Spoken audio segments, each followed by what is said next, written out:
My name is Catherine O'Grady Powers. My husband Jim and I own the Glenkeen Estate. We are located here at the gateway to the Connemara region on the west coast of Ireland on the Wild Atlantic Way in County Mayo.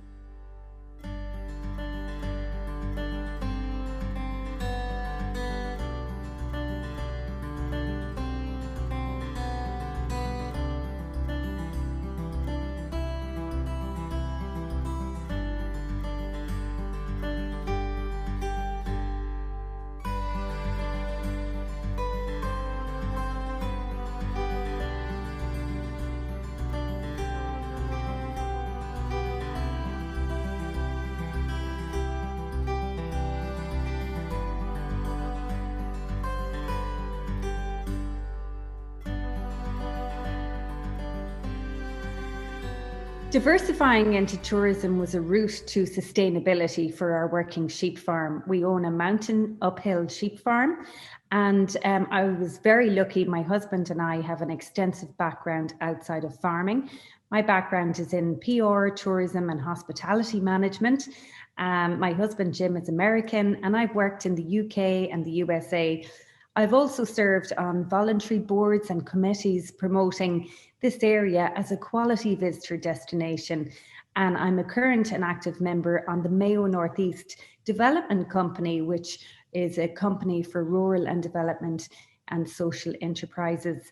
My experience, I use it every day in my business, the hospitality and the marketing experience and my skills. I have directly applied to the Glenkeen agri-tourism business here. And I actually started marketing campaigns before we had a bricks and mortar building. It's so important to find out, is there a customer for your product or your business? So this was one of the first steps undertaken by us here. We are very lucky. There are a lot of supports for rural enterprises. And when we were building the Glenkeen purpose-built visitor facility, we availed of a leader grant, which supported the construction of this purpose-built facility here in the rural area that we live in. So we're very grateful for that, and indeed to our local council who granted planning permission for this enterprise, because we are located in a rural area, but it's also a special area of conservation. So we had to go through a lot of hoops and challenges to achieve the permission for building in this area. So yes, it's a journey, but this journey started in 2004 of diversification. We still own and operate the working sheep farm, and the agri-tourism business is a seasonal business to complement our farm.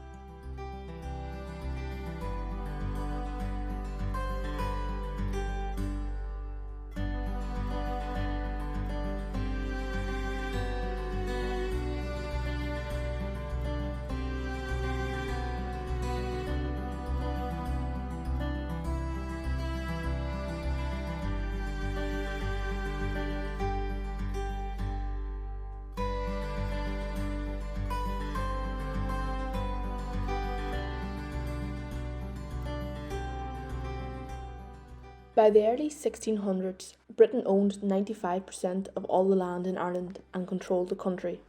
Around 1847, Catherine's ancestors were evicted from Glenkeen under British rule along with 39 other families. However, in 1922, after Ireland gained independence, Catherine's grandparents, Hugh and Margaret, purchased back Glenkeen. This purchase was made through the Land Purchase Agreement.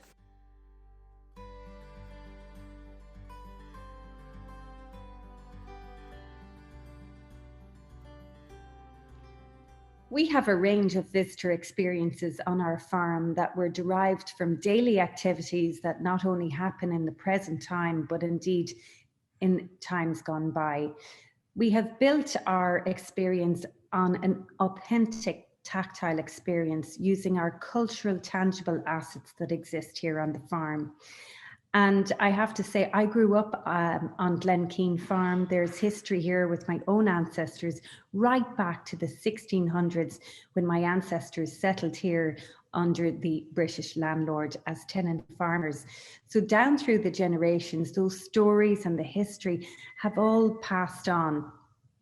Now, our sheep herding experience and the historical tours are the number one experiences that our visitors come from all over the world to experience here at Glenkeen Farm.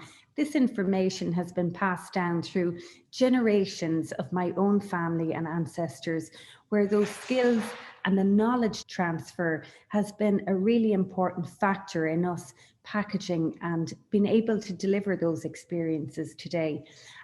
We sell them to an international audience. So the experiences that we have not only include the sheep herding, but also the associated traditions involved with sheep farming, the wool spinning demonstrations, the wool dyeing demonstrations, the basket making, the traditional turf cutting demonstrations. So these are all activities that would have taken place on the farm on a regular basis.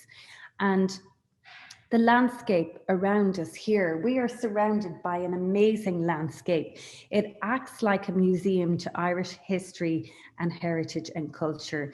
The fingerprints of our ancestors and the humanity of humanity remain in our landscape.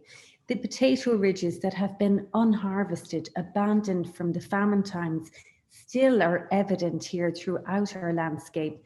And we also have two Bronze Age ring fort sites here. And these assets have been protected over generations, and we have learned how to protect them from the people here before us. So we're especially thankful to everybody who lived here, my own family especially, for that. My husband Jim is American, and he learned a lot from my uncle, who was the caretaker and who was the retiring farmer when we took over the farm here at Glenkeen in 1999. And also, Jim, my husband, would have worked very closely with my dad, Peter, who also passed on knowledge and knowledge transfer that was so important to what we're doing today and in the way we carry out activities and care for this landscape. Because at the end of the day, we see ourselves as caretakers of this beautiful estate for future generations and visitors to enjoy. And if I can just mention that we are designated as a special area of conservation, the land here still retains the ecology from the Ice Age. So not only do we have these really important cultural tangible assets at Glenkeen, we have that very important rare and unique habitat that it's quite rare to find in other parts of Europe.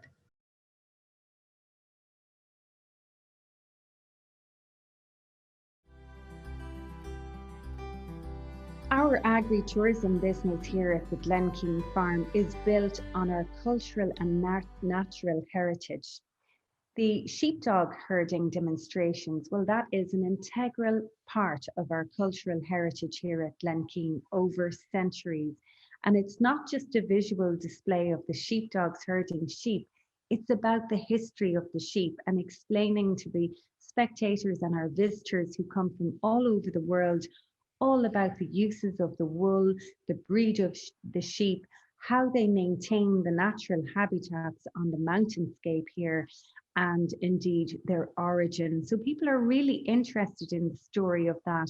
And indeed, those who are eating lamb as well, because we have a farm to fork format here in the restaurant where we serve our own Glenkeen Farm mountain lamb in our dishes to our tour visitors.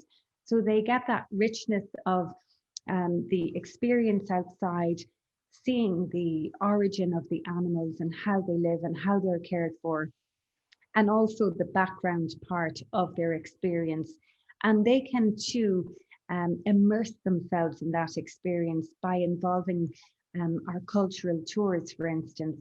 In the cluster village that we are so very fortunate that still remains here today, these are pre-famine cabins that existed and have been dated by local archaeologist Michael Gibbons of over 1,000 years ago. So initially it would have been a ring fort site, and over time they would have evolved into different houses and types of structures to the present structure we have, the farm cabins.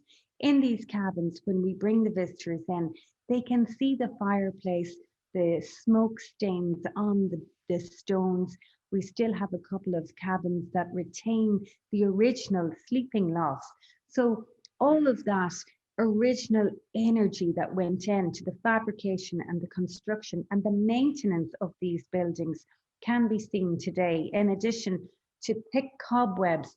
And I am really taken by the impact that these buildings have on our visitors, especially those visiting from the USA, Australia, New Zealand, that would have that very strong link with the Irish story, with immigration due to the famine and the challenges that we faced in the past.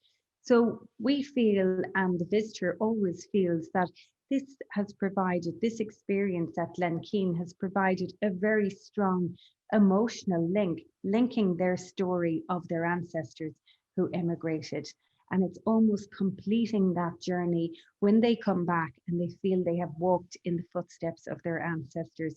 So we're so very fortunate that that visual culture and those assets still exist, and we're always maintaining and conserving them.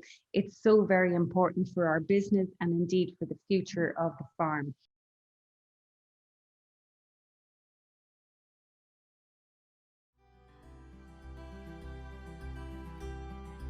When Jim and I opened the Glen Keane Farm visitor attraction here, we not only built this facility for ourselves as a route to sustainability for our sheep farm, we built this enterprise in an area that lacks enterprise and employment. And we involved the community from day one. And I have to say, we're so very lucky here. The Louisburgh community were so supportive of this initiative. We have neighbours and friends that live in the nearby locality who come and share their talents with us by delivering their sean-nós singing, by delivering their sean-nós dancing talents, by delivering a wool spinning experience, by that storytelling, that true, raw, authentic experience of meet the locals or meet the maker. And I have to say, the locals really enjoy it. We have a text format where we text the locals when we have different bus tours in, and if they're free, they'll call over. And you can't get that experience everywhere. And the visitors on departure, we have a visitors book here. They really feel they met the locals and they had that true Irish authentic experience. We also welcome a lot of farmers groups um, from New Zealand and Australia and America through our tour operators. And a lot of our local farmers are involved in the hill farming group. So some representatives would come here and speak to the farmers. They would exchange information and again, knowledge transfer on how sheep farming is done here as opposed to in their country. We also have a Texel Sheep Society here, and they come out as well and deliver presentations to different farming groups who are interested in sheep farming and indeed the methods we use here. So they're more technical experiences. It's a visitor experience and the fun of the tourism aspect mixed with the actual working farm, and everybody takes so much positivity from that, both the local people and the visiting group. So it's a very important cultural exchange, I think. Our agri-tourism business at Glen Keane Farm supports employment, and it also supports the local community as a small business incubator. We have a retail shop here where we promote local crafts and unique gifts. And I have to say, there are so many talented people in the Louisburgh and Westport areas, and indeed farther afield. These people are jewellery makers, they're knitters, they're felters, they're artists, they're potters, and we sell their produce here. And it's great. We're so proud to be able to bring that to our visitors, to give them that unique shopping experience on their trip to Ireland, where they're not going to find these rare and unique handmade gifts. So that's a way we support the local producers. And in the terms of employment, during our peak operational season, we have 8 employees employed here delivering experiences for our visitors to Glen Keane. We also offer the Glen Keane facility, which can seat 100 people indoors as a venue for different fundraising events. In the past, we have done fundraising banquets for the Order of Malta Louisburg. We have done a hospice night here. We have done a reunion celebration of the people that were relocated from this area in the 1950s as part of the Land Commission redistribution of the lands. So all of these are very important, and we're always offering the facility to different groups for fundraising or an area for meetings.